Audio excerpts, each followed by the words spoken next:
President Obama appoints a Washington lawyer to oversee the closure of the Guantanamo detention facility. Is he likely to succeed where others have failed? You're watching Inside Story Americas from Washington.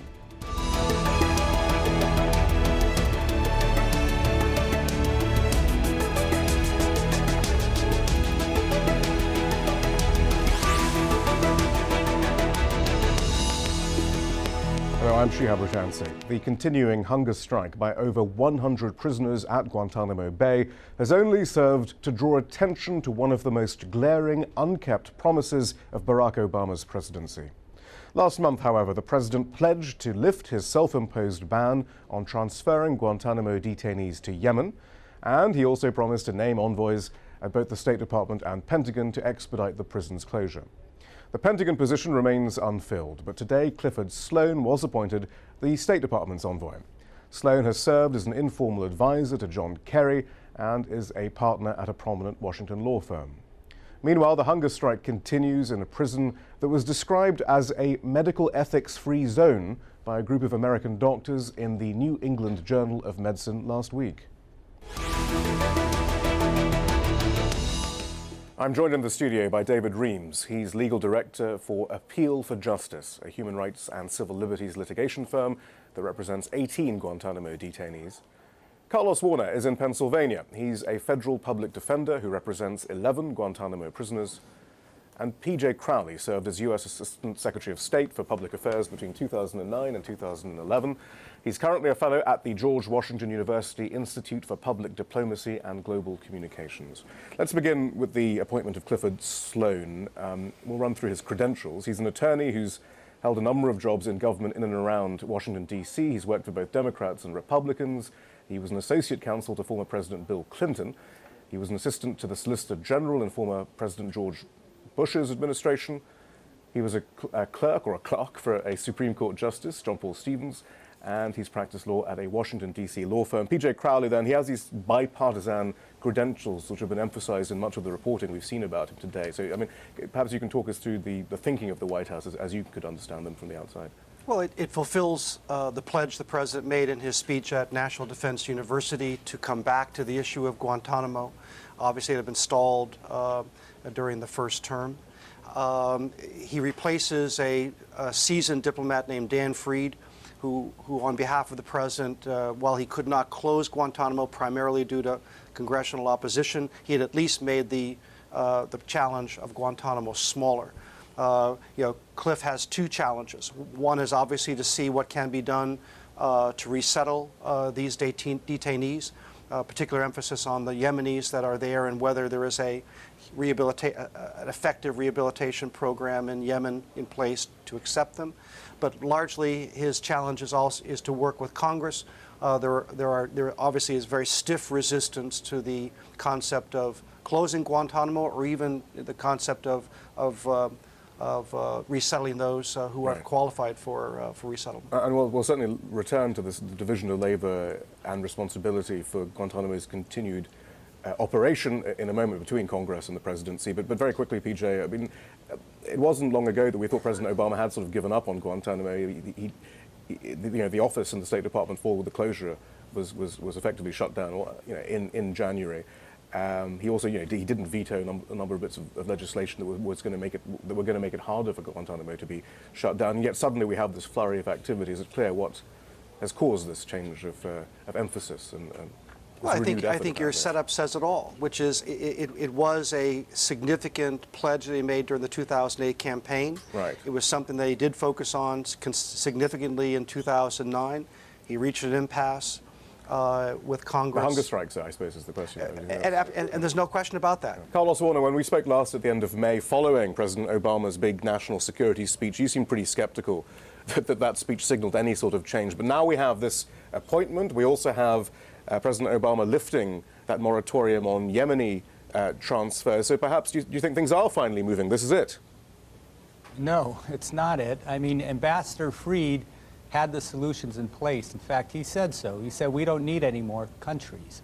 He had the solution, and that office was closed out of protest. Hillary Clinton went to the president and said, you have to do this, and this is how it can be done. So they've appointed somebody who's highly qualified in the same position, and I don't see that as effectuating change. Enough with this argument with Congress. The president has the inherent authority today to transfer individuals, and the general public does not understand that. He has the waiver authority to do it now and to transfer individuals that unanimously have been declared as not a risk and not dangerous. So I feel like we are still working around the boundaries. We'll take 6 months. We're going to look at this. We'll take a look at that. We're going to put people in position. I haven't seen action from the White House, and until I do, I won't be convinced. It rests with Lisa Monaco, I believe. She's the one who's charged with shepherding this in the White House, and we've heard nothing from her yet. Okay, and so, David Remes, do you share that pessimism there? I mean, or is there some sort of movement? I'm as pessimistic now as I was before President Obama's speech and before the appointment of Clifford Sloan. President Obama has this marvelous ability to appear to be moving forward while he's actually still standing still. The assignment to Clifford Sloan is to negotiate with Congress. It's not to transfer detainees. Maybe that comes down the road. But first, he's supposed to achieve a legislative resolution, which is, in my view, probably impossible. And although President Obama blames Congress and takes the responsibility off his own shoulders, he really does, as Carlos said, have the authority to move ahead now. He's just not willing to step up to the plate and do it. PJ Crowley, he's just passing the buck again, basically. It's the same framework that has failed to transfer the detainees over the past few years. In deference to my colleagues here, the president wanted to close Guantanamo and move detainees to a federal facility in the United States. Congress prevented him from doing that. We should clarify there are different groupings of detainees, some of which have been cleared for release, right, and others who do continue to pose, Khalid Sheikh Mohammed being the poster child, a considerable risk to the United States and others. So there is no federal facility because the Congress said you cannot spend money to open a facility and move detainees to the United States. That's not a figment of anyone's imagination. We'll return to that issue later about having another mini Guantanamo in Chicago or in Illinois or somewhere else. But as far as those people who have been cleared for release, though, this is not going to do much. Well, but again, I mean, politics is what it is in the United States. But what Congress has said was, I mean, David talks about he's got waiver authority, but let's talk about what that waiver authority means. That means the Secretary of Defense has to certify that in moving detainee X from Guantanamo somewhere else, that person will never again pose a risk, to the United States. That's incorrect. And while That's some incorrect. might, I don't know that there's any public servant who should be put in that position. That's not what the law is. All right, Carlos, what does the Secretary of Defense have to certify? PJ, the law has changed since then. In fact, Senator Levin inserted in the 2012 edition of the NDAA the president's inherent power to transfer when it's in the interest of national security. And the president eloquently said time and time again why Guantanamo is not in the interest of national security, that it harms our national security. So he has the power now, and no longer does he require to make a waiver that the person will never reoffend or that the country is somebody has returned to battle. That's no longer the law, and that's misunderstood by many people. And the president wants that to be misunderstood because he wants to point the finger at Congress. That's his easiest out. So armed with that knowledge, PJ Crowley, does that change your opinion on it? Well, I mean, it may change the law. That there is a political reality here. And I apologize for misstating, the latest twist in the legal saga here. Look, no one wants Guantanamo closed more than I do. Having stood at the State Department podium, I understood the impact that Guantanamo, not only as a symbol in terms of justice, but obviously given the impact that the hunger strikes are having, this is not a sustainable situation. It is very important as we move ahead with this thing that's been called the war against al-qaeda. It is a challenge that we're going to have to manage for many years to come. It is vitally important for the executive branch, the legislative branch, to have a common view on how we move forward. Right. But David Remes, I wondered, though, I mean, that we have been getting a lot of chatter in Washington, though, that some detainees might be transferred in the coming weeks and months. Perhaps not the Yemenis first, perhaps Shaka Ahmed to the UK, perhaps, or something like that. But there might be some movement in the works, partly perhaps, to give the detainees some sense of hope. So, if nothing else, they end their hunger strike. Do you think that would be enough for them to call off their hunger strike from your conversations with your clients? It depends. To say that the president has additional authority is true as a generalization. The substance of it is he used to have to certify that the receiving country would completely mitigate the risk of harm. Now, the secretary has to determine that the country would substantially reduce the risk of, that if I said crime, I mean terrorism. And substantially is a judgment call. What they already have in place in Yemen could be viewed as substantial. And I'll go on to make another point about Yemen. If the United States wants a rehabilitation center, the United States could spend $50 million on it, and it would still save money compared to what it costs to house a detainee. I don't hear of movements of progress. I really don't on transfers. Plus, the president has to give Congress 30 days notice in advance, so I think it would be a public thing. Right. I mean, I'm just saying what seemed to be the chatter amongst those in the State Department press corps. Carlos, what about your clients there? Actually, I mean, how are your clients, first of all? But I mean, but would the prospect of some transfers beginning to appear to be happening at the very least get them off their hunger strike? Well, first of all, I had phone calls all last week, and it's been horrible. One client related to me that he's down 70 pounds. Tell his family that he's going to expire. So every call I make down there is a horror story. In terms of ending the hunger strike, it's much easier than that. Transfers help, but I think General Kelly said that's what it's going to take to end the hunger strike, and that's just not true. We have these micro issues that exist in Guantanamo, and we have the failure of the men to communicate with the military, and the military refusing to negotiate with the men that causes it to drag on. I think David would agree with me that transfers would be important, but we could do very simple things in Guantanamo to end the hunger strike and get it down to at least a baseline level. You might have a few that will continue striking until someone's transferred. But again, it goes down to these small issues like the Quran, issues about items that they had taken away after February 6th. The military refuses to discuss those things, and I've told the military, and I think David has as well, at this point they need a mediator. The command that's in place right now is unable to communicate, unlike any other command we've ever had. We need somebody to go down there, talk to the men, talk to the command, and just try to bridge the gap to end the hunger strike. So I think we have two totally separate issues. David, let me give you an opportunity to answer that question. How are your clients, by the way? They're terrible too. The ones who are being force-fed are more alert and have more energy, but that's because they're being force-fed. The others are weak, have difficulty focusing.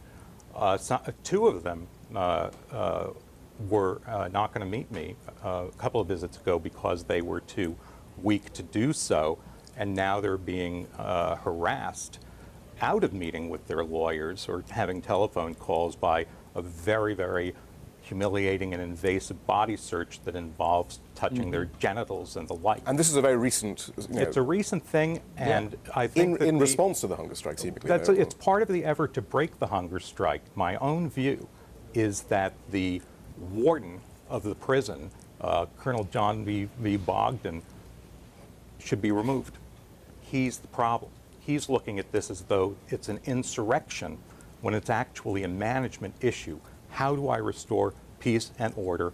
And I agree with Carlos that stopping searches of the Quran could go a long way. Two issues then, PJ Crowley. So there's this issue here, which is President Obama then repeatedly in recent months says, look, this isn't who we are. We're an unwilling jailer at Guantanamo, and yet the conditions are getting worse and worse and more stringent and more brutal, some would argue. How does that square with saying Guantanamo isn't who we are? Well, I mean, again, you go back to the president's pledge in 2008 during the campaign and into his first year in office. He has recognized that Guantanamo is a significant challenge. It has been used effectively as a tool to denigrate views of the United States and its policies around the world. So he's not, I mean, this isn't helping, though, is it? Though? It is not. I'm pleased that the president has come back to it, in 2013. I'm not sitting here saying that, the administration has done everything it could, or has managed the politics of this well. It mismanaged the politics surrounding the movement of Khalid Sheikh Mohammed to New York. But now we have a compelling situation. It is not sustainable. I think the idea of a mediator at Guantanamo makes sense, but what is vitally important is that we try as best we can to resolve this, close the camp when we can. Now, one other issue that's related to this, obviously, or two, one is in the president's defense, with the turmoil in the region, particularly in Yemen in 2011, it became practically very difficult, to insert, the tranche from Yemen back into that society in that at that particular time. He's obviously pledged to come back to that again.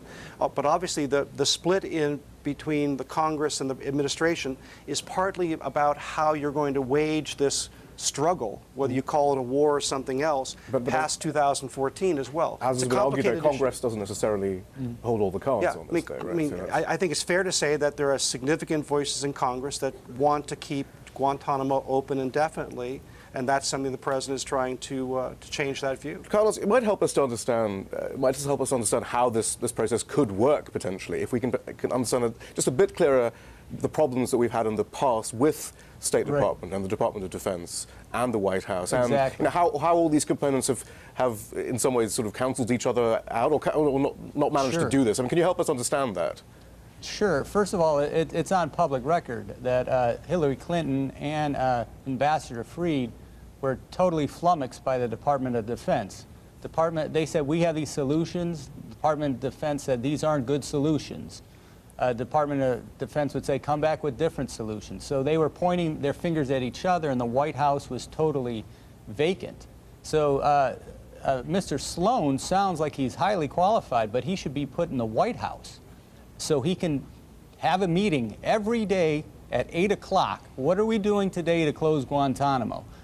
Because until you get both the Department of Defense and the State Department and the White House on the same page, nobody's going to be transferred. I could tell you, obviously, I'm not president, but if David or I were president, we would have 86 individuals out of there in a month, because the solutions are there. Saudi Arabia is working with Yemen now to build a center. Saudi Arabia has said they take individuals. There's movement in Kuwait, if Kuwait could ever get its act together. The bottom line is that those 86 cleared individuals, the ones that all of the intelligence agencies agree should be immediately released and are not a danger, they could be gone in 30 days. It's not a question if the president can do it, it's whether or not he has the political courage to do it. And that's a big question for him. So far, he has not had the political courage. This does sound like an issue then of leadership and courage and will. Then it's not about Congress. This is about the White House. Then not. I disagree. I would love to believe that this is something that simply can be done in a 30-day period. It is harder than that. But again, this takes a consensus among the government. How are we going to wage the struggle over time? Are we going to end the so-called war in 2014? A good colleague of mine at the State Department, Harold Coe, recently authored a piece that said, if you end the war, you then end the legal justification or necessity. The infamous Harold Coe for Guantanamo. Right. So I think getting to this kind of consensus, how are we going to manage the struggle past 2014? What does the challenge of terrorism pose to the United States and others over the long term, and then how does Guantanamo fit into this? Does that set your mind at rest, David Remes? I don't think it's very likely that we'll get a political consensus between the administration and Congress. I think the forces against any endorsement of transferring detainees, of closing Guantanamo, of bringing detainees to the U.S. is very, very unlikely to happen. Carlos put his finger on it when he said that there really has to solve the immediate crisis so that there'll be detainees left to be transferred, have some kind of a mediation process. I know that Carlos and I and other habeas lawyers would be delighted to play a role in this mediation. We have a relationship with the client. We also have a relationship with the command. We can bridge the gap. What does the command say, though, when you ask for some mediation process? They say, we're not going to say a word to these guys until they end their hunger strike. And the guys say, we're not going to break our hunger strike until we start hearing things from the command. So it's a stalemate. And the White House has nothing. Shouldn't the White House be part I of this? fully agree that this is a case where the White House and the Pentagon needs to understand the larger picture here. But how can they not understand if they're so concerned? Well, I mean, the military is waging this struggle. And that puts you through a particular lens. You know, it is up to the White House to say, let's look at this through a larger struggle. The president said compellingly during his speech and the Q&A that followed, I want no detainee to die at Guantanamo. Right, but that's a different issue. Because actually, most human rights groups say that this is also yet another contravention of international standards and laws by force-feeding them. In which case, obviously the solution is, I think we all agree, the solution is to begin moving detainees as rapidly as possible. It is up to the White House to show leadership on this.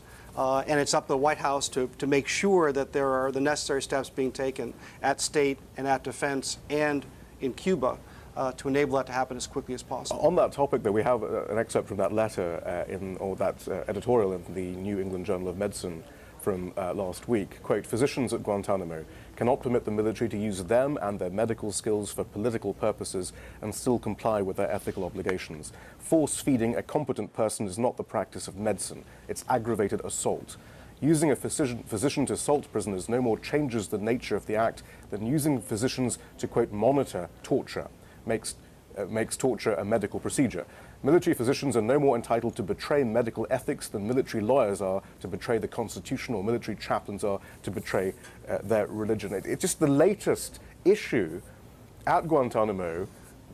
President Obama makes these speeches, and yet the conduct of personnel, who in the end President Obama is responsible for, is being criticized from all quarters, from an international legal standpoint and others. I mean, in my opinion, we made a fundamental mistake in 2001 and 2002. We should never have right, opened... we're talking about 2013. Hang on a second. Right. We should, once you inherit something, it becomes complicated to unwind it.